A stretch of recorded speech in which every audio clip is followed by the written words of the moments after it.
탐정의 눈으로 사건을 들여다봅니다. 탐정 손수호.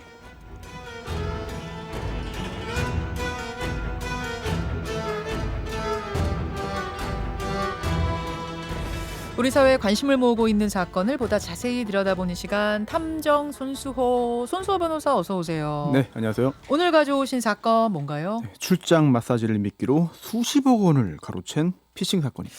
사실 이 피싱 사건이 네. 어제 오늘 일은 아니잖아요. 그렇죠. 오늘 이 사건에 주목하신 이유가 있다고요. 여러 건의 보도가 나왔어요. 이 사건에 대해서. 네. 하지만 기사만 봐가지고는 잘 이해가 안 되는 부분이 많습니다. 왜냐하면 아니 어떻게 수백 명이 이렇게 많게는 수억 원까지 뜯겼는가. 총액 43억 원. 네, 와. 그 경위 어떻게 속아 넘어가서 그 큰 돈을 뜯겼는지 네. 그 범행 수법이 자세하게 나오지 않기 때문에 많은 분들이 의아해했죠. 맞아요. 저도 이제 이 사건이 이제 단신으로 처리가 됐어요. 출장 마사지 미끼로 43억 원 뜯어냈다. 전 딱 보는 순간 아니 뭐 이 사람들이 다 바보도 아닌데 어떻게 이렇게 넘어가지? 수법이 정말 궁금했거든요. 그걸 네. 파 오셨습니까? 네, 사실 이 출장 마사지라는 게 실질적으로는 성매매와 연관성이 굉장히 깊습니다. 네. 어찌 보면 동의어라고 볼 수도 있거든요. 음흠. 그런 부분을 앞세웠다는 것 외에도 이번 사건만의 어떤 방식이 있어요. 수법이 있어요. 어찌 보면 이런 피싱 범죄 중에서 가장 진화한 형태라고도 볼 수 있습니다. 아, 이번 사건이. 네, 그래서 이 사건의 수법을 알아보면서 결국 이 피싱 범죄에 대한 경각심을 다시 한번 일깨워야겠죠. 엊그제부터 화제가 되고 있는 출장 마사지 피싱 사건, 도대체 어떤 사건인지 오늘 자세하게 알려드립니다. 그리고 예방책도 찾아보죠. 어떤 사건이에요? 네, 일단 일당이 적발됐습니다. 경기 북부지방경찰청 사이버범죄수사대가요 적발했는데요. 작년 3월부터 올해 8월까지 이 출장 마사지 피싱 사이트를 운영한 조직을 적발한 겁니다. 네. 총 피해자가 310명이에요. 그리고 또 43억 원을 가로챘는데 일당 중에 32명 검거해서요. 그중에 간부급 10명을 구속했습니다. 네. 수법이 이래요. 가짜 출장 마사지 사이트를 만들어 놓고 네. 또 다른 그 성인 사이트 등에 뭐 출장 안마, 출장 마사지 등의 문구로 광고를 만들어 올립니다. 네. 또 그 광고를 보고 이 출장 마사지 사이트에 들어와서 서비스를 요청하는 고객들이 있잖아요. 네. 그 고객들을 상대로 일단 예약금부터 받습니다. 여기까지는 이해가 돼요. 예약금을 받았다. 출장 마사지 해준다고 하고 선입금 해라 해서 예약금 받았다. 네. 근데 310명이 예약금 뭐 얼마 10만 원씩 낸다고 해봤자 얼마예요? 43억 원 안 되잖아요. 아유, 안 되죠. 근데 네. 어떻게 이렇게 된 거예요? 자, 애초부터 출장 마사지업을 한 것도 아니에요. 일단 그냥 사이트만 만들어 놓은 겁니다. 미끼죠. 일단 예약금 10만 원 입금하게 해요. 네. 그럼 입금되면 잠시 후에 그 여성 조직원이 전화를 겁니다. 그러면서 지금 거의 도착했는데 같이 있는 실장님 바꿔줄 테니까 통화 한번 잠깐 해보세요라고 해요. 예, 예. 그러면 또 옆에 있던 실장 역할 맡은 사람이 넘겨받아서 이렇게 말합니다. 뭐라고요? 요즘에 이 출장 마사지 여성 상대로 하는 범죄가 많아서 불안하다. 어. 그러니까 보증금 명목으로 50만 원 지금 저기 송금해주면 바로 보내주겠다. 그리고 그 후에 다 이거 일 끝나면 보증금 50만 원 돌려주겠다. 그러면은 그 50만 원을 보증금으로 네. 다 보냈어요? 그렇죠. 이게 사실상의 불법 성매매라는 거는 논외로 하고 예, 예. 근데 멀쩡히 웹사이트를 운영하고 있으니까 예, 또 예. 마사지사와 직접 통화도 했잖아요. 뭐 가짜긴 하지만 대부분 의심 없이 보증금 50만 원을 송금했습니다. 돌려받는다고 하니까. 그런데 여기에 또 조건이 있었어요. 무슨 조건이요? 제대로 이거 입금됐는지 확인해야 되니까 홍길동 예치금이라고 찍어서 입금을 하라고 한 건데 이게 신종 수법이죠. 그러니까 홍길동이라고 한 건 지금 예를 드신 거고 누구 예치금 자기 이름 넣어서 헷갈리죠. 벌써부터 여기서 헷갈립니다. 예, 네, 예, 이게 맞는지 예, 볼게요. 예, 예.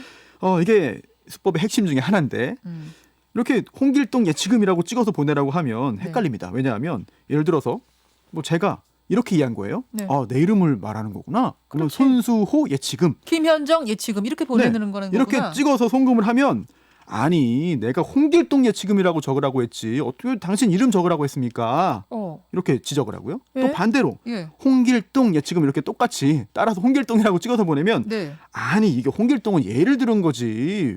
당신 아유, 이름 적어라. 네, 이거 잘못한 거 아니냐라고 지적을 하는 거예요. 그러면서 이렇게 잘못 적어서 송금하면 전산 확인 안 되니까 다시 보내세요. 다시 보내라. 제대로 보내세요. 예. 라고 한 겁니다. 그럼 이제 100만 원이 되네요. 그렇죠. 이렇게 하면 예약금 이제 10만 원에 또 한 번 보낸 게 보증금 50만 원, 또 두 번째 다시 보낸 보증금 50만 원, 벌써 110만 원 된 110만 겁니다. 원 됐네요. 여기서 끝이 아니에요.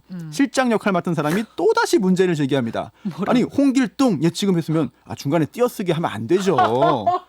띄어쓰기 하면 또 그렇게 제기하고요. 와. 안 하면 띄어쓰기 해야죠. 기막힌 수법이네. 지금 진짜 헛웃음이 나오는 수법이네요. 결국 이렇게 아주 트집을 잡으면서 다시 제대로 입금을 하고 하고요. 결국은 나중에 이런 경우도 있어요.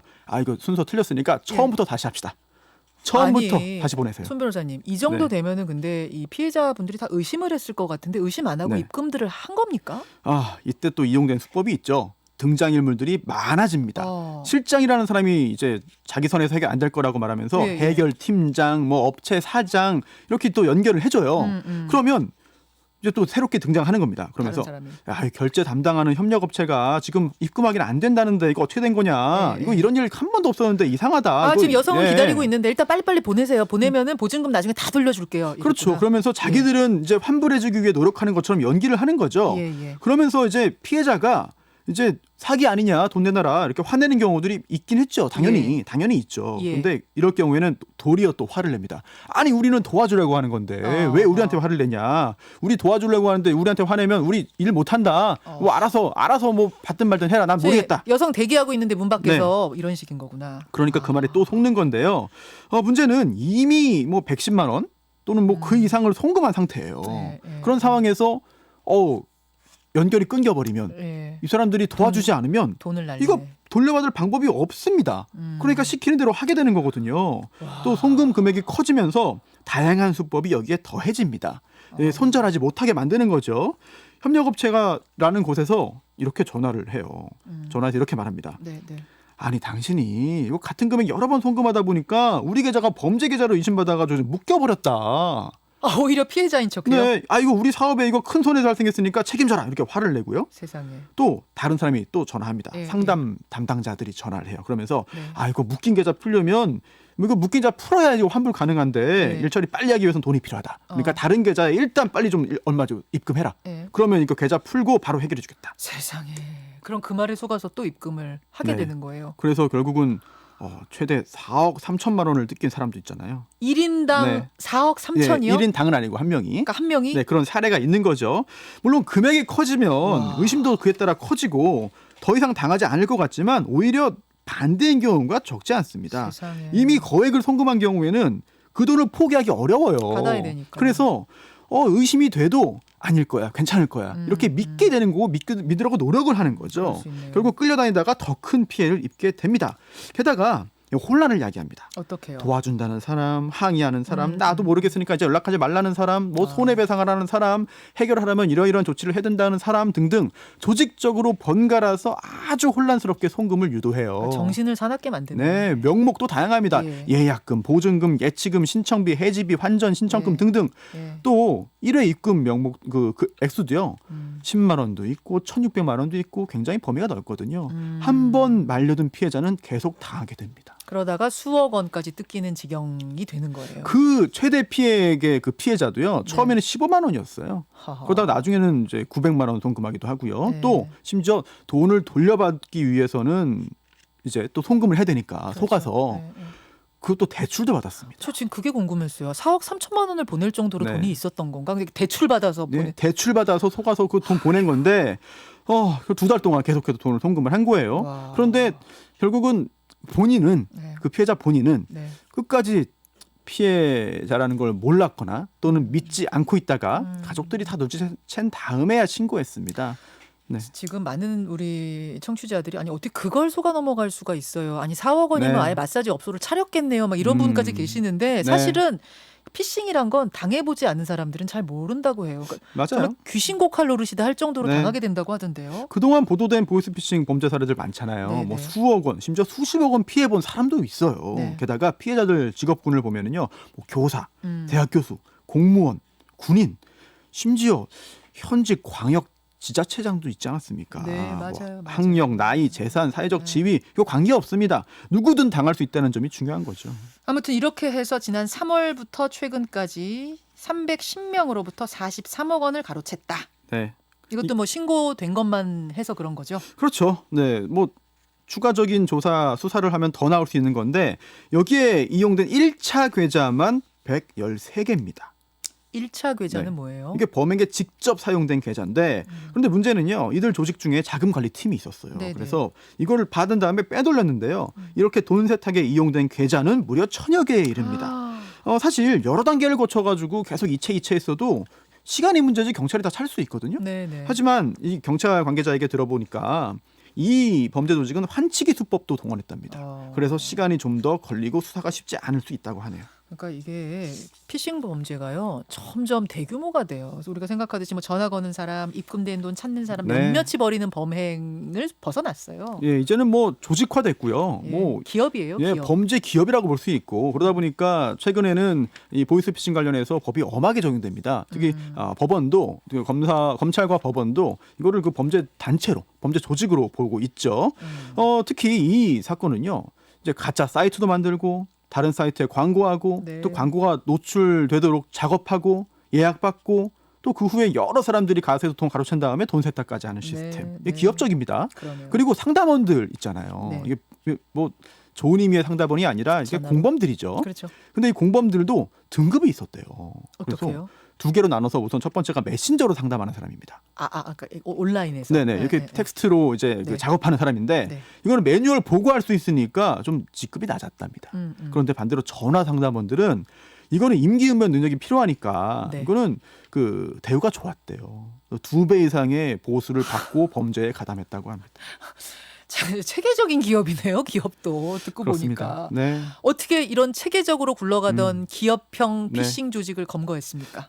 신고받은 경찰이 다각도로 수사했는데요. 뭐 계좌, 뭐 로그인 기록, CCTV 등등을 샅샅이 조사했습니다. 그 과정에서 조직원 한 사람의 실수를 포착했는데 경찰 취재하면서 저희가 자세히 들었습니다만 이건 수사 기법이기 때문에 자세히 말씀드릴 수는 없고요. 결국 그 실수를 포착한 후에 일당을 특정해냈고 한 명을 네. 이제 외국에 있었거든요. 네. 그런데 입국했습니다. 그래서 통보를 받았는데 코로나19 때문에 검거 시점을 조정하던 중에 이제 출국하라는 걸 알아낸 거예요. 네, 그래서 네. 공항으로 급히 달려가서 체포했는데 마침 그 옆에 자금 총책이 있었습니다. 아, 운이 좋았네요. 경찰도. 그렇죠. 노력한 결과 운이 따른 거죠. 예, 예. 그래서 주요 인물 32명을 줄줄이 검거하고 증거도 확보했고 결국 일망타진했죠. 와, 잘했어요. 네. 이게 안 잡혔으면은 이 사람들이 어디서 또 얼마나 사기를 치고 있었을까 싶은데 네. 체포된 조직원들 어떤 사람입니까? 조직폭력배 출신이었고 몇몇 하수인재하면은 또 한국 국적이었습니다. 네. 그리고 이제 중국 거점으로 보이스피싱 범죄를 벌여왔는데 결국 이제 경찰이 피해 규모와 여죄를 캐고 있거든요. 네. 범죄 규모가 방대하다고 해요. 앞으로 상당 기간 수사가 이어질 것으로 보입니다. 방대해요. 네. 43억 원이 끝이 아니다. 이거 훨씬 더 클 것 같아요. 알겠습니다. 이게 참 웃어넘길 일만이 아닌 것이 이런 식의 지금 피싱들이 굉장히 많은데 네. 짧게 어떤 것들 잘 예. 모르는 것 중에 하나만 소개해 주세요. 예. 택배 발송됐으니까 배송 위치 확인하려면 클릭해라. 네. 네. 또 신용 정보 확인하려면 클릭해라. 또 최근에 걱정되는 게 있습니다. 바로 뭐요? 2차 재난지원금인데요. 오늘부터 신청하고 뭐 이러는 건데. 네, 2차 재난지원금 이거 신청하려면 여기 클릭해라. 이런 문자 메시지가 피싱으로 옵니다.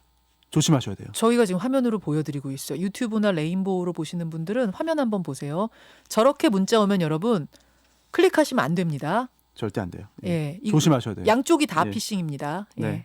교묘하게 오기 때문에 딱 속기 쉽거든요. 저렇게 그 터치 클릭해서 들어가면은요 피싱 앱이 설치되는 경우도 있습니다. 네, 이럴 네. 경우에는 자기도 모르는 사이에 자동 출금되기도 해요. 네, 이거 조심하셔야 네. 되고요. 오늘 말씀드린 사례들 이거 피해자가 어리숙하거나 모자라서 당한 게 아니에요.